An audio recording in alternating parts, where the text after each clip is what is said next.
দার্জিলিংয়ের পথে আসার সময় যে মেঘ দেখলাম তা অবশ্য বলেই দিয়েছিল যে পথে বৃষ্টির দেখা মিলবে, কিন্তু সেটা যে এইভাবে মিলবে ওইটা অবশ্য চিন্তাও করি নাই।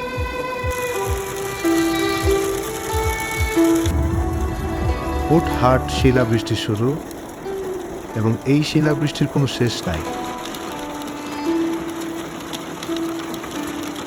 পড়ছে তো পড়ছে, পড়ছে তো পড়ছেই।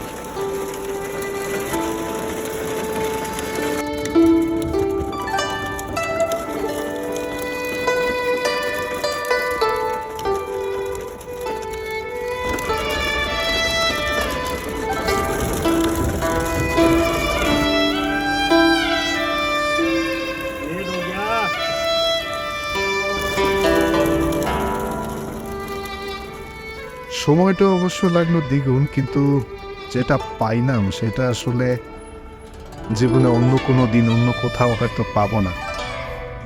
তাই চোখ বন্ধ করে শুধু শব্দটা নেওয়ার চেষ্টা করেছিলাম দুই কানে। চোখে তো বৃষ্টি দেখাই আছে।